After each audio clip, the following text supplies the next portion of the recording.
one-man band across the country. I've been on tour non-stop since March 2023. That makes August month 29. I just came off a really solid run of tour in California. It may have been the best leg of tour yet. It was a month long. I mean, I went into neighboring states. I played a show in Carson City, Nevada, which is outside of Reno. I played a show in Kingman, Arizona, which is, just over the border on I-40. And that same weekend I played in Las Vegas at Voodoo Brewing. But I gotta tell you, this was one of the best legs of tour. I got to play all types of shows. Now, was I booked every night of the week? No. Was I booked most nights of most weeks? Yes. And I would say 7 out of 10 shows were good. I can tell you my favorite one.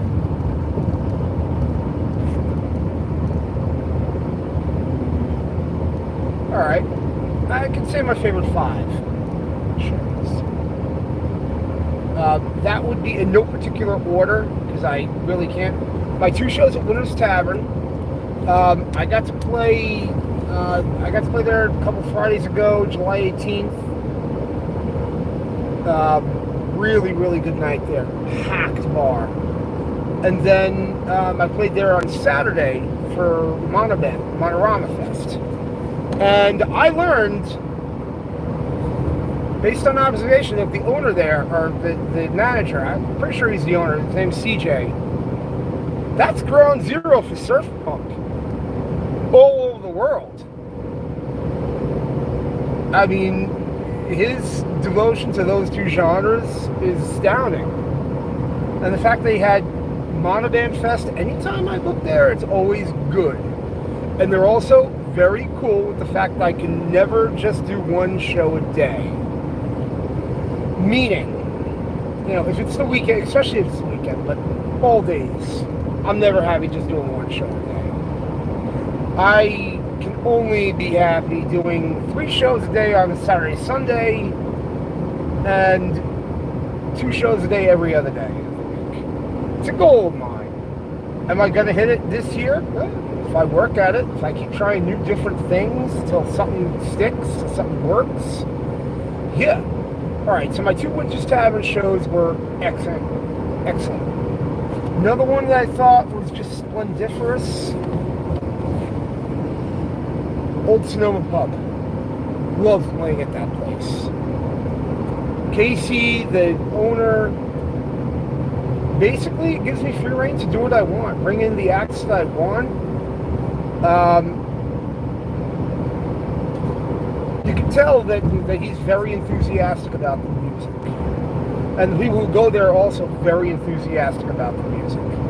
And this time I brought 2 of my dear friends groups. Bloodbelly Blues, who I also played Monorama Fest with. That's a friend Jamie Stefan. He's originally from Denver. I think now he's more in the Utah area, driving a truck. So shout out to Bloodbelly Blues. Yeah, that show was great. And then Pookie and Guzzo, great friends of mine, 2 great dudes from the Bay Area. Well, at first glance, you might say, oh, these guys don't play anything like what I play. Exactly. Whereas I am, and I realized this during this tour. Yeah, I mean, rockabilly, it's a 50s genre. And also, I love doo-wop. Love doo-wop. Probably more so than rockabilly these days. But even still, I'm more of a 60s music fan than a 50s music fan. I don't know how that works. How, my genre is very 50s centric. I don't know. I kind of straddle the line between both. But my favorite band of all time is the Beatles. I mean, Buddy Holly is also one of my favorite bands of all time. I know, I like that stuff. And then you got 70s bands like Big Star, Clash, 80s, nothing pops out at me. I guess the early psychobilly stuff I really like. Meteors, Guanabats,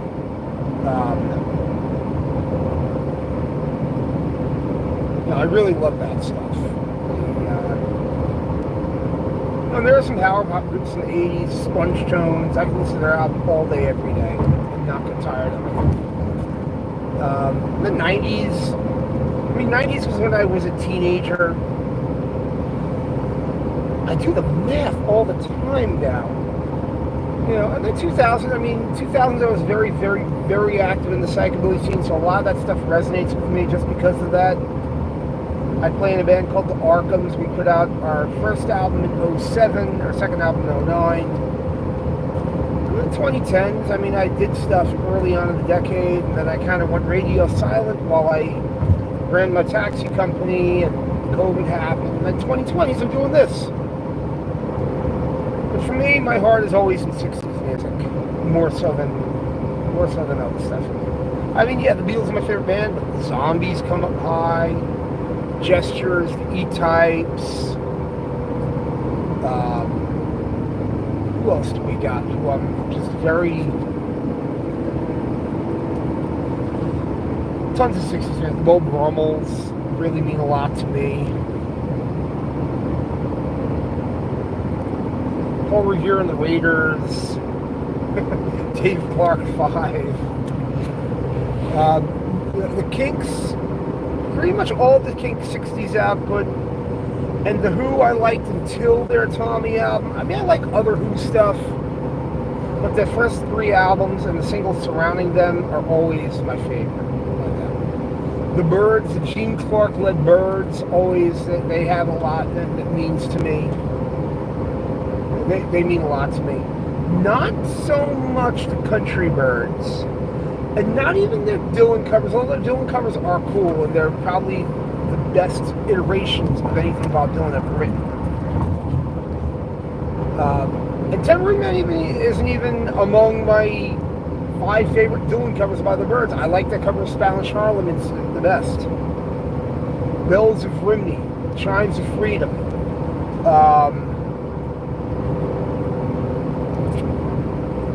What's the other one? But of course, their real stuff, the stuff that I love the most is the Gene Clark stuff. The stuff that they cover, the stuff that they do on Pre-Flight. How that album didn't get released at the time. Ooh, the Dovers, that's another 60s band that I absolutely love. They only had one album, I think they had 7 or 8 songs, but every single song that they put out is more or less like the best of the genre. Like the Blue Things, they're like a Kansas band from the 60s. I love their album, The Dollhouse. That's just a great album.